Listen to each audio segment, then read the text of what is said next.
विद्यार्थी मित्रों, good morning, सुप्रभात। हिंदी व्याकरण के शब्द भेद के बारे में हमने चर्चा की थी। उसमें से अव्यय किसे कहते हैं, अव्यय की परिभाषा क्या है, उसका जो पहला प्रकार है क्रिया विशेषण अव्यय, उसकी जानकारी हमने अव्यय के पार्ट 1 में प्राप्त कर ली थी। अभी हम जाएंगे पार्ट 2 में। अव्यय के बचे हुए जो 3 प्रकार हैं, उन तीनों प्रकारों के बारे में हम आज चर्चा करने वाले। असल में दूसरा उसका प्रकार है, वह है संबंध सूचक अव्यय। संबंध सूचक अव्यय किसे कहते हैं, उसकी व्याख्या, परिभाषा क्या है। जो अव्यय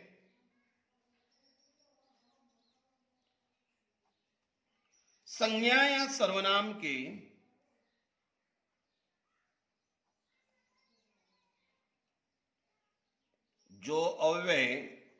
संज्ञा या सर्वनाम के पहले आकर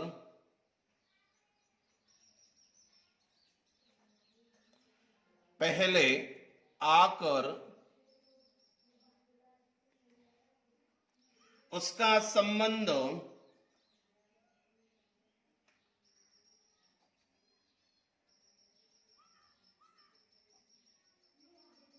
वाक्य के किसी दूसरे शब्द के साथ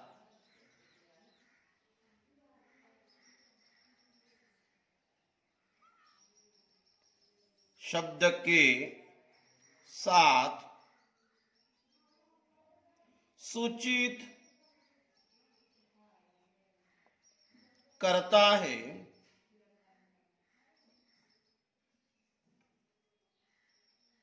उसे संबंध सूचक अव्यय कहते हैं। ये इसकी परिभाषा हो चुकी है। परंतु संबंध सूचक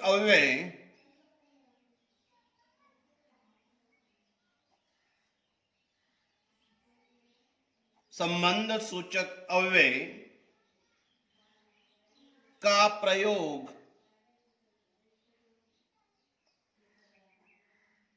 कारक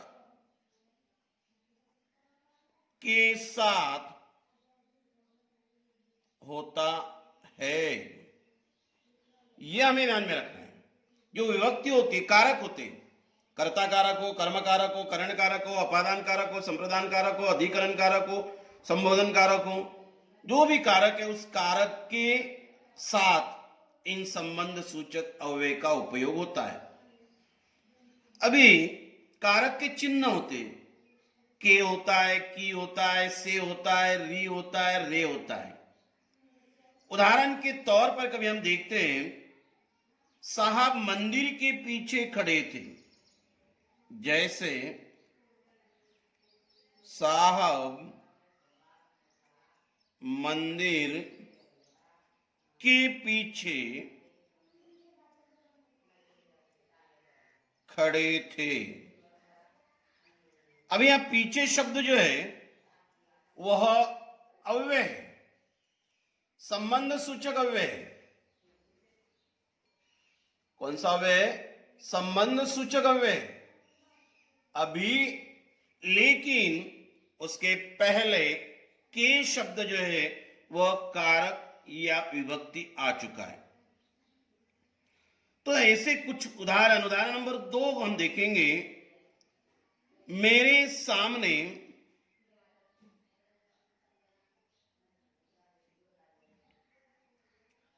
आकर बैठो। ये दूसरा उदाहरण है। यहां सामने शब्द जो है उसके पहले रे, ये विभक्ति कारक। तो जो अव्यय दो शब्द या शब्दांश को जोड़ने का, मैं वाक्य की बात नहीं कर रहा हूं, शब्द की बात कर रहा हूं, इनको जोड़ने का कार्य भी करते हैं, उसे भी संबंध सूचक अव्यय कहते हैं। कुछ अवयवों का प्रयोग बच्चों संबंध सूचक और क्रिया विशेषण दोनों में किया जाता है। कुछ अव्यय का प्रयोग, कुछ अव्यय का प्रयोग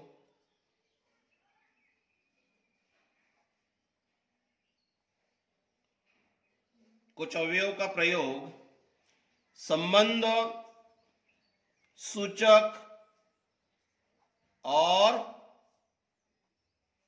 क्रिया विशेषण में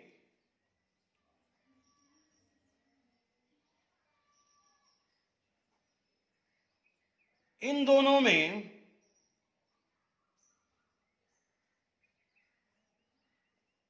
किया जाता है।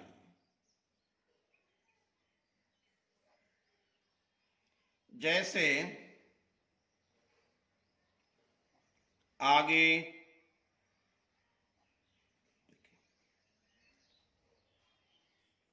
अभी इसका एक वाक्य भी बन सकता है, दोनों फिर आगे बढ़े। तो आगे शब्द जो आएगा वो क्रिया विशेषण बन जाएगा। हम घर के आगे बैठ गए। जैसे आगे शब्द लेकर मैं एक उदाहरण बता रहा हूं, दोनों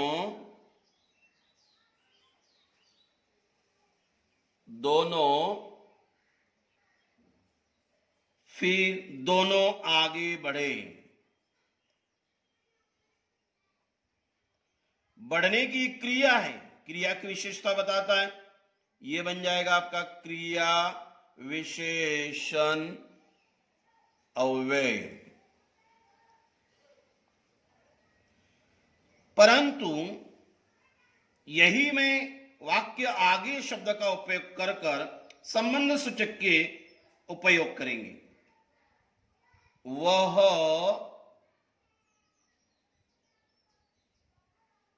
सन्यासी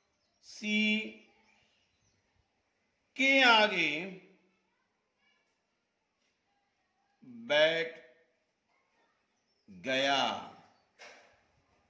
अब यह आगे आया लेकिन उसके पहले विभक्ति कारक आ चुका है, तो ये क्या बन जाएगा? फिर ये बनेगा संबंध सूचक अव्यय बनेगा। तो शब्द दिया जाएगा, उससे वाक्य बनाना है, सार्थक वाक्य में प्रयोग करना है। आपको वाक्य दिया जाएगा, अधोरेखांकित किया जाएगा, उसका भेद पहचानना है। तो प्रकार नंबर अभी हम जाएंगे 3 की ओर।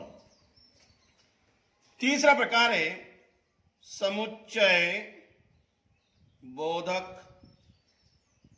अव्यय। इसकी परिभाषा क्या है? जो अव्यय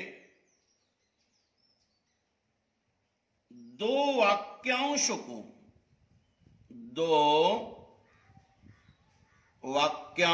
को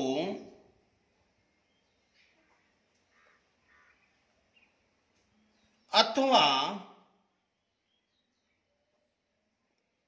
एक वाक्य को दूसरे वाक्य से जोड़ते हैं, उसे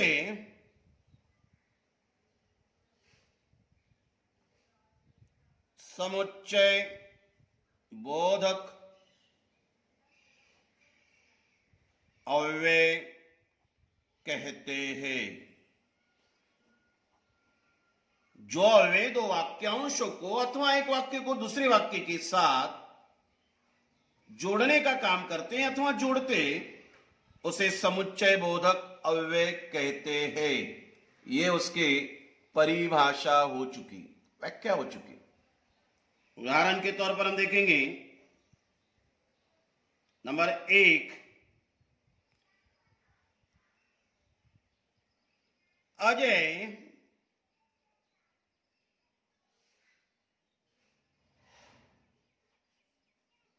चला गया और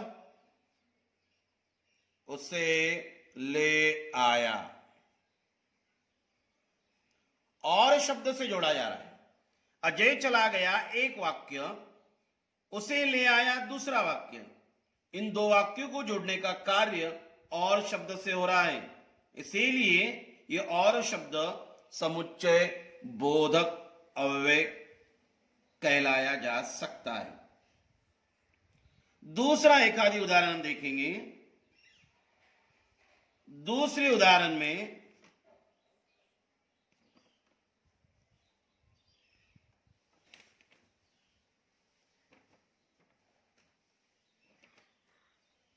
सांस निकलती है, सांस निकलती है, पर आस नहीं निकलती।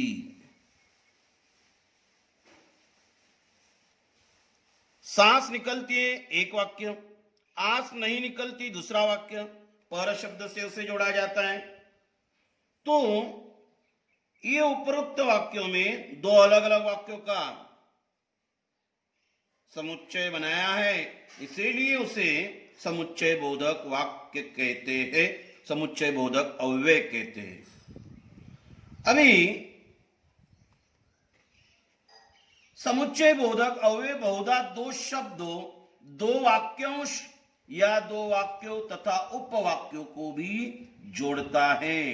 जैसे लेकिन है, परंतु है, किंतु है, ताकि, बल्कि, क्योंकि, की, तथापि, लेकिन, मगर, एवं, या। एग्जाम्पल या का देखेंगे। आप खाना खाओगे या चाय पियोगे, ये होता है आपका समुच्चय बोधक अव्यय। कभी कभी क्या होता है, लेकिन, पर, परंतु, किंतु जैसे समुच्चय बोधक अव्यय बहुधा वाक्य के आरंभ में भी आते हैं। अभी हम देखेंगे नंबर 4 जो हमारा, जिसका नाम है विस्मयादि बोधक अव्यय। ये चौथा प्रकार है, विस्मयादि बोधक अव्यय। इसकी परिभाषा क्या है? जिन शब्दों से, जिन शब्दों से मन के विविध भाव, विविध यानी अलग अलग, भाव यानी फीलिंग, विविध भाव कौन कौन से, जैसे हर्ष, शोक, घृणा,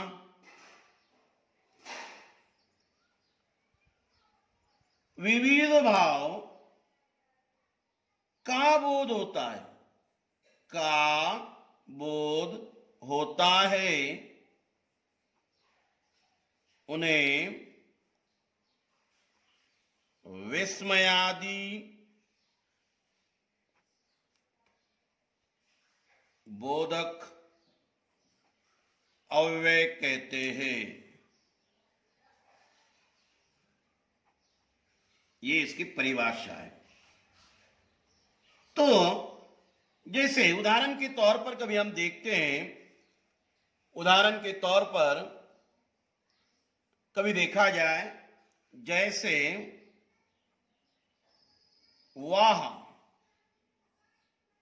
उद्गारार्थी चिन्ह आगे, बड़ा आनंद है। वाह, बड़ा आनंद है, मतलब इससे एक मन का भाव व्यक्त हो रहा है। वाह शब्द जो है, इस वाह शब्द में हर्ष, कौन सा है? हर्ष। ये जो भाव है, ये भाव प्रकट हो रहा है। दूसरे एक आधे और उदाहरण देखते हैं। अरे, उद्गारार्थी चिन्ह, यहां बड़ा ही अंधेरा है, यहां बड़ा ही अंधेरा है। अरे, अभी अरे जो है, इस अरे से क्या हो रहा है? अरे से, अव्यय से आश्चर्य का भाव होता है। कौन सा भाव होता है? भाव मिल रहा है, लेकिन आश्चर्य। अरे, तो ये अरे शब्द जो है वो आश्चर्य का भाव प्रकट कर रहा है। जैसे ची शब्द होता है, तिरस्कार का भाव प्रकट होता है। हां, तुम गलत काम कर रहे हो। हा जो शब्द है, सहमति, अनुमोदन का भाव प्रकट कर रहा है। तो विस्मयादि बोधक अव्यय बहुधा वाक्य का प्रथम शब्द होता है। प्रथम यानी क्या? पहला। जैसे वाह, अरे, ये प्रथम शब्द है, तथा शब्द के साथ या अंत में आश्चर्य चिन्ह का प्रयोग होता है। इसे हम उद्गारार्थी चिन्ह कहते हैं। तो बहुत सारे ऐसे शब्द है बच्चों, जैसे आहा, वाह, आहा, शाबाश, हाय, हाय राम। तो ये जो है छी, क्या, अजी, अरे, ये सारे शब्द जो है वह विस्मयादि बोधक अव्यय में आते हैं। तो हमने ये अव्यय के दो पार्ट बनाए थे। अव्यय का पहला पार्ट हमने देखा था, शब्द, शब्द के दो प्रकार, विकारी, अविकारी। विकार में संज्ञा, सर्वनाम, विशेषण, क्रिया, इनके खाली हमने नाम लिखे थे। लेकिन अविकारी, जिनमें किसी भी प्रकार का बदल नहीं होता है, चाहे वह न बदलने वाले शब्द को हम अविकारी या अव्यय कहते हैं। तो जिन शब्दों में संज्ञा, सर्वनाम, विशेषण तथा क्रिया, लिंग, वचन, पुरुष आदि के अनुसार कोई विकार या परिवर्तन नहीं होता है, ऐसे शब्दों को हम अव्यय कहते हैं। तो ये हमारे पार्ट 1, पार्ट 2 अव्यय के 4 भेदों का हमने ये अध्ययन किया है। धन्यवाद।